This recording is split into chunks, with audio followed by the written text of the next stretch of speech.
우리는 어제 남유다 역사상 전무후무한 위대한 개혁을 한 히스기야에 대해서 살펴보았습니다.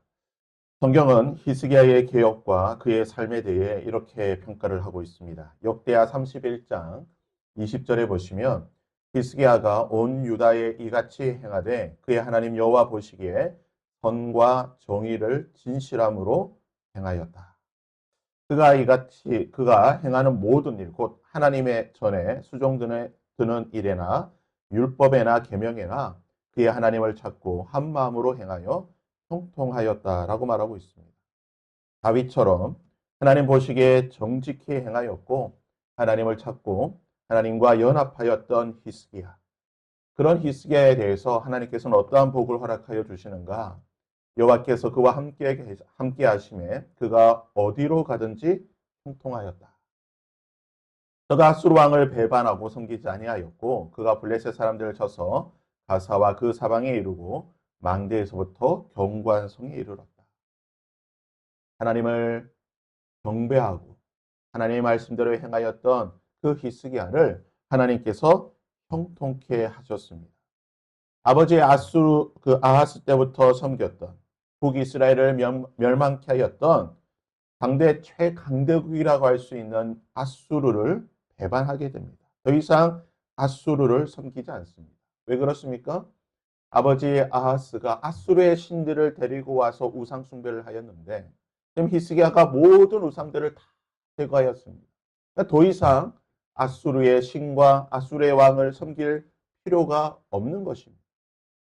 하나님 하나님을 전심으로 잡고 섬겼기에 저가 아수르 왕을 배신하였다. 이 말 자체는요. 더 이상 아수르의 신을 섬기지 않았다는 것입니다.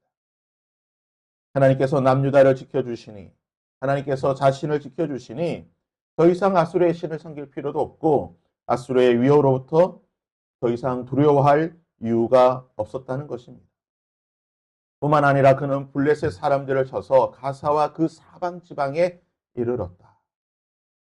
블레셋 여러 지역들을 정복하게 되고 국경에 성을 쌓고 단단히 국경을 방비하게 되는 방어하게 되는 이러한 일들을 하게 되었다는 것입니다. 히스기야가 하나님만을 의지하고 하나님과 연합하고 하나님을 떠나지 아니하고 하나님만 섬겼더니 이런 복이 하나님께서 히스기야에게 주셨다는 것입니다. 얼마나 은혜롭고 얼마나 귀한 모습입니까? 이렇게 히스기야의 통치가 지속이 되고 이렇게 히스기야가 29년 동안 하나님의 말씀 가운데로 통치하였다가 그가 하나님의 부르심을 받았다. 너무나 좋은 해피엔딩의 모습이죠. 하지만 아쉽게도 성경은 히스기야의 이 삶이 이 축복이 그렇게 오래 가지 않았음을 말하고 있습니다. 히스기야가 왕이 된 지 제 14년 그러니까 딱 통치 절반 시기입니다. 그가 29년을 통치했기 때문에 그의 통치 절반쯤 되었을 때 어쩌면 그의 인생 황금기입니다. 이제 막 마흔이 되었을 때 인생의 황금 그의 통치 최절정기 인생의 가장 좋을 때에 그가 한창 하나님의 말씀대로 통치하고 하나님의 축복을 누리고 있을 그 시기에 나라는 부강하고 국경은 안전하고 비록 북이스라엘은 망하였지만 남유다는 하나님께서 지켜주신 은혜 가운데 별다른 위협이 없을 바로 그때에 히스기야 왕 제14년에 아수르의 왕 사렙이 올라와서 유다 모든 견고한 성읍들을 쳐서 점령하였다고 말합니다. 10여 년 전에 북이스라엘을 멸망시키고 하나님을 섬기기 때문에 더 이상 아수르의 신들을 섬길 필요가 없었던 그 아수르의 산헤립이 이제는 북이스라엘을 멸망시키고 난 뒤에 남유다를 멸망시키려고 공격한 것입니다. 이를 위해서 히스기야는 국경과 성에 망대를 쌓고 국경을 잘 정비해 놓았습니다. 아수르의 침략을 대비하여서 잘 준비하였지만 이 모든 것이 다 수포로 돌아갔다는 것입니다. 그간 준비하고 보호했던 이 모든 것이 다 수포로 돌아가고 아수르가 유다의 모든 견고한 성읍들, 국경의 도시들과 여러 주요한 도시들을 다 점령하게 되자 히스기야는 아수르 왕과 외교 협상을 하게 됩니다. 우리가 잘못했습니다. 제가 잘못했고 좀 돌아가십시오. 우리가 항복하겠습니다. 돌아가십시오라고 하는 그러한 외교 협상을 하게 되는데요. 14절에 보시면 이렇게 말합니다. 유다의 왕 히스기야가 라기스로 사람을 보내요. 아수르 왕에게 이르되 내가 범죄하였나이다. 나를 떠나 돌아가소서. 왕이 내게 지우는 것을 내게 당하리다 하였더니 아수르 왕이 곧 은 300달란트와 금 30달란트를 정하여 유다 왕 히스기야에게 내게 한 엄청난 전쟁 배상금, 벌금을 내게 한 것입니다. 성전의 모든 보물과 왕궁에 있는 모든 보물을 정말 탈 털어서 그에게 바치게 됩니다. 15절과 16절 이렇게 말하죠. 히스기야가 이에 여호와의 성전과 왕궁 곳간에 있는 은을 다 주었고 또 그때 유다 왕 히스기야가 여호와의 성전 문의 금과 자기가 모든 기둥에 입힌 금을 벗겨 아수르 왕에게 주었다.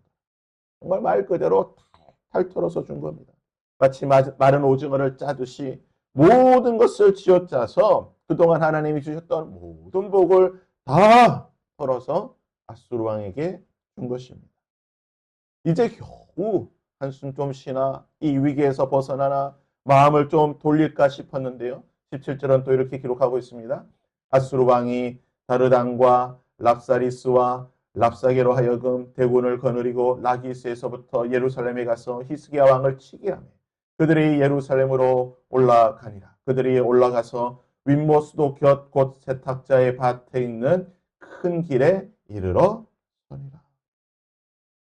아니 모든 것을 다 털어서 겨우 배상금 벌금을 다 감당하였더니 또 얼마 되지 않아서 아수르 왕이 또다시 침략하게 된 것입니다. 지금 이 환난과 어려움을 겪고 있는 히스기야가 누구입니까? 다윗도 하지 못하였던 솔로몬도 하지 못하였던 개혁을 한 왕입니다. 하나님만을 의지하고 하나님과 연합하여서 산당들을 다 없앴습니다. 700년 동안 지속되었던 그 우상 숭배의 잘못된 모든 문화들을 다 깨뜨리고 온 백성이 하나님만을 섬길 수 있도록 하나님만을 의지할 수 있도록 만든 사람입니다. 그 예전에도 이런 왕이 없었습니다. 그의 이후에도 이런 왕이 없을 만큼 정말 위대한 개혁을 한 사람입니다. 그렇다면 한 번쯤은 이런 위험이 있을 수 있겠죠. 한 번쯤은 하나님께서 히스기야를 시험하시기 위해 이런 위험이 있을 수 있습니다. 그리고 어찌어찌 정말 이 위험을, 어려움을, 환난을 극복해 내었습니다. 그렇다면 이제는 좀 쉬고 마음 좀 다스리고 좀 힘을 내어서 좀 다시 회복하고 다시 하나님을 열심히 섬겨서 하나님이 주시는 복으로 은혜 가운데 나라를 바로 세울 수 있는 그런 은혜를 주셔야죠. 그런데요, 히스기야는요, 고난의 파도가 물러가게 되죠. 이제는 고난의 태풍이 몰아치고 있는 것입니다. 엎친 데 덮친 격이죠. 아수르의 왕 사네립이 보내었던 이 랍사게의 말을 한번 들어보시길 바랍니다. 너희가 내게 이르기를 우리는 우리 하나님 여호와를 의뢰하노라 하리라마는 히스기야가 그들의 산당들과 제단을 제거하고 유다와 예루살렘 사람들에게 명령하기를 예루살렘이 제단 앞에서만 예배하라 하지 아니하였느냐 하셨나니 내가 어찌 하나님의 뜻이 아니고야 이제 이곳을 말하러 올라왔겠느냐. 여호와께서 전에 내게 이르시기를 이 땅으로 올라와서 쳐서 멸하라 하셨느니라 하는지라. 이런 신성모독의 말을 하고 있는 것입니다. 히스기야와 하나님을 조롱하는 말과 편지를 보내어서 히스기야와 그리고 이스라엘 백성들에게 도발하고 조롱하는 이 신성모독의 말을 하게 된 것입니다. 이 절체절명의 위기 앞에 감당할 수 없는 이 위기 앞에서 이제는 전쟁 배상금 벌금 낼 돈도 없습니다. 모든 것을 다 털어주었기 때문에 이제는 어떻게 할 방법이 없는 것입니다. 이러한 상황 가운데에 히스기야가 하는 일이 무엇입니까? 본문 1절 말씀에 히스기야 왕이 듣고 그 옷을 찢고 굵은 배를 두르고 여호와의 전에 올라가서 이러므로 히스기야 왕이 아모스의 아들 선지자 이사야와 더불어 하늘을 향하여 부르짖어 기도하였다라고 말합니다. 히스기야는 하나님의 종 선지자 이사야와 함께 목숨을 건 기도를 한 것입니다.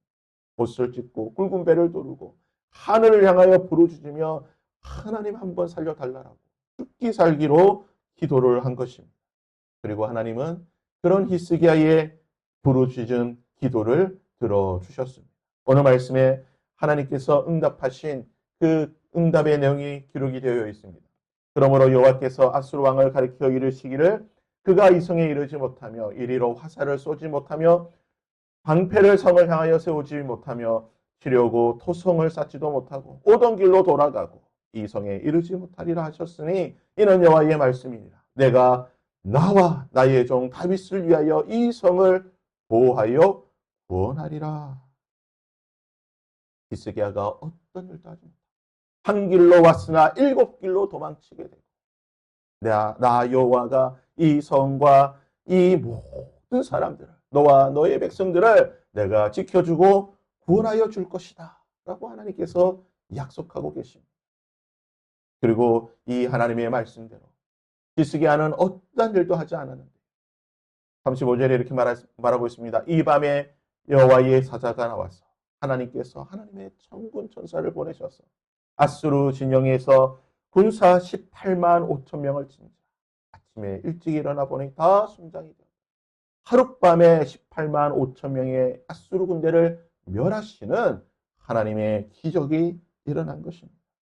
히스기야는 아무런 일도 하지 않았습니다.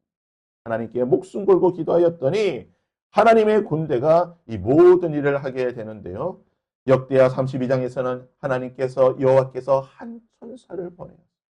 아수르의 모든 군대를 멸한 18만 5천 명을 죽였을 뿐만 아니라 아수르의 사네립이 고향으로 돌아갔을 때에 그가 그의 신전에 들어갔을 때에 그의 몸에서 난 자들, 그의 아들들이 그를 죽이고 배반하는 반역으로 인해 암살당하는 일이 있게 되었다라고 말하는 것입니다. 여호와 하나님께서 하나님만을 의지하고 하나님만을 바라보고 하나님만을 섬기고 모든 고난과 환난 가운데에 끝까지 하나님을 붙잡았던 히스기야를 위하여서 이 놀라운 기적을 행하여 주셨습니다. 그런데요, 하나님께서 이 기적을 행하실 때에 정말 중요한 한 가지 말씀을 하시게 됩니다. 31절에 이렇게 말하고 있습니다. 남은 자는 예루살렘에서부터 나올 것이요 피하는 자는 시온산으로부터 나오리니 여호와의 열심이 이 일을 이루리라. 여호와의 열심. 하나님께서 친히 이 모든 일을 한다는 것입니다. 히스기야가 하는 것이 아닙니다. 이스라엘 백성들이 어떻게 하는 것이 아닙니다. 다른 어떤 이방 민족들이 이집트가 다른 주변의 나라들이 도와줘서 하는 것이 아니라 여호와의 열심이 이 일을 이루게 된다는 것입니다.